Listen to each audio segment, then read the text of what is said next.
Bonjour, me voici donc en ce premier jour de la conférence de Family in Global Transition. Je suis à Washington et comme vous pouvez le voir, c'est pas la même météo qu'en Californie.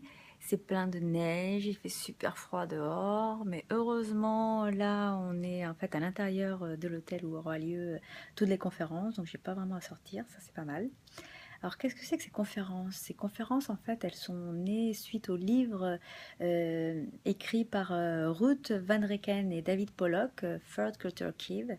Donc, il y a un livre très très important, un livre référence qui a été publié en 1997 et qui parle des enfants de la troisième génération, c'est-à-dire ces enfants qui sont nés ailleurs que la culture de leurs parents et qui ensuite doivent combiner la culture des parents, la culture d'où ils sont pour en fait inventer leur propre culture.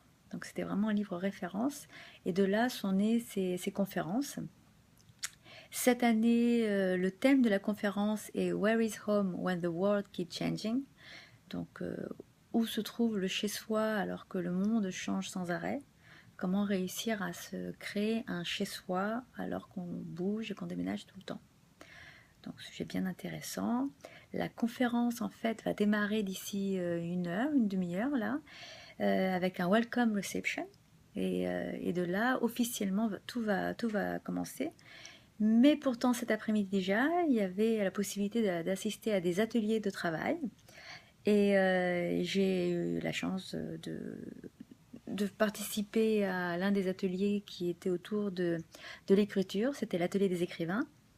Et l'idée était là de faire réfléchir sur différents sujets, comme différents sujets qui sont en fait propres à l'expatriation et qui peuvent ensuite être traduits en livres, en romans, en témoignages, en blogs ou même en correspondance.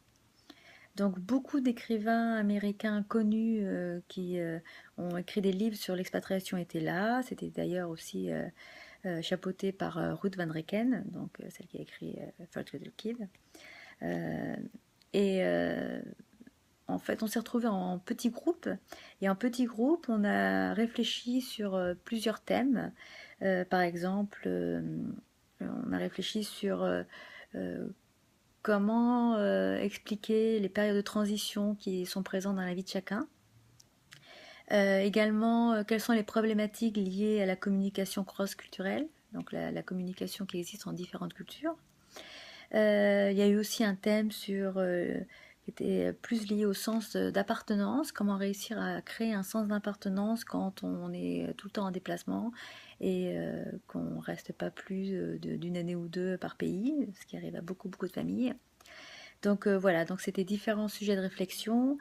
Et ce qui en ressort, c'est en fait l'importance de créer, de renforcer sa propre identité. Donc être toujours avec un sens d'être soi et de bien renforcer euh, son appartenance, sa connaissance, son expérience et de témoigner.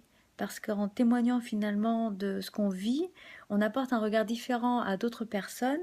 Et ça peut réveiller en eux-mêmes également des problématiques qui peuvent être similaires et qui sont parfois non liées à l'expatriation, mais à la rencontre culturelle.